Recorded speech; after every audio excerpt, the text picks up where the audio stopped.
everybody, it's your girl Stephany Rene here, and today we are going to be making super easy, last minute, no bake Halloween treats. Really hope you guys enjoy this video, and if you do, please don't forget to subscribe down below and give this video a thumbs up if you like it, because I really enjoy making these kinds of videos, and if this is something you guys want to see, I want to know. So without further ado, let's get started. Alright everybody, here are the ingredients we're going to need. Like I said, this is a no-bake recipe, so we're just going to use some double stuffed Oreos and some white chocolate. But first things first, you're going to want to lay some parchment paper on a baking sheet, and then we're going to take our Oreos and just lay out however many you want to make. That way everything's ready to go for you and you don't have to think about it when you're melting chocolate.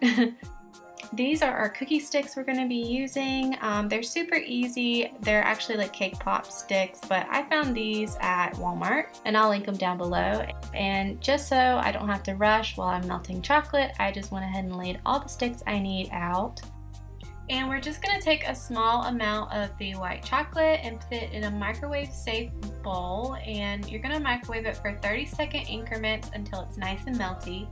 And once it gets a really nice consistency like this, we are going to use this on the tips of our cookie sticks. This is actually a little trick that I've learned over the years, and this helps ensure that the cookies or cake pops or whatever you're putting on the end of the stick doesn't slide off or fall off or break even. Like you see right here, this Oreo broke on me when I tried to stick the cookie in, but it's actually okay because the white chocolate will solidify and kind of glue everything together once we put it in the fridge. But you're just going to do this on every cookie, and I did discover that taking the cookies apart and kind of pressing the stick inside the filling made everything go a little bit smoother.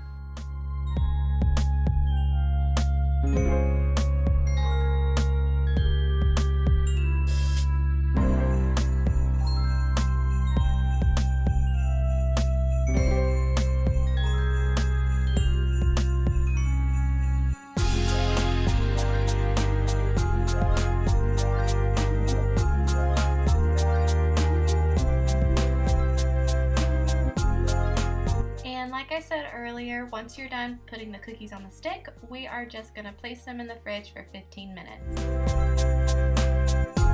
Now that our cookies are nice and chilled, we're going to go ahead and melt some of this white chocolate, and we're going to do the same thing that I said earlier. You're just going to fill up your microwave safe bowl and place them in the microwave for 30-second increments until it's nice and melty. But you want to be careful not to burn the chocolate, because then it gets this really gross texture. But you want it to be like this, very smooth. And what you're going to do is you're going to pick up these cake pops and you're going to dip them in, submerge them in the chocolate, and then spoon the white chocolate over the cookie. And this really makes sure that you don't have any excess. It gets a nice smooth coat, and it looks really, really pretty without having to do a lot of work.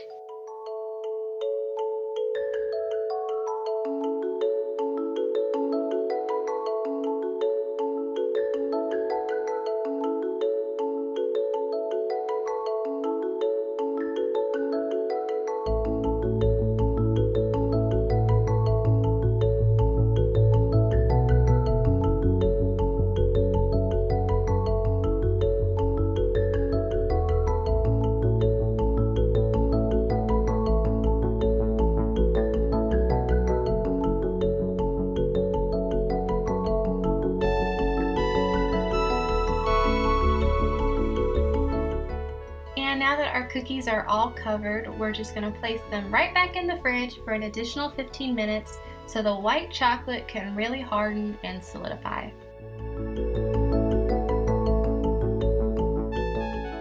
Now it's time for the fun part. We are going to draw Jack Skellington's face on these cookie pops, and I started out using this Wilton Food Writer Edible Black Ink Marker.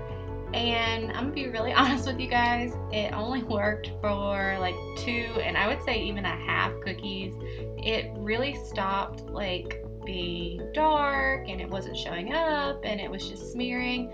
And so that was a waste of money. I wouldn't even do that, honestly. I would just go ahead and skip to what I'm about to show you guys. I just used the same white chocolate that I had left over on the cake pops, threw a little cocoa powder in it to make it brown, and voila, I just used brown. I know it's not the traditional black for the Jack Skellington, but I was really disappointed that those ink markers didn't work, so whatever. We are just gonna draw the two eyes, the two little nose marks, and his famous skeleton smile. And it honestly wasn't very hard with the Ziploc baggie and the brown icing. I mean, I hated it wasn't black, but I didn't have any black food coloring, so I made it work. And it doesn't really matter in the end because these things were delicious. And voila, that's it for these no-bake Halloween treats. I really hope you guys enjoyed this video. Alright guys, that's it for this video. I really hope you guys enjoyed this. Don't forget to subscribe and like if you haven't. And I'll see you guys very soon. Peace out.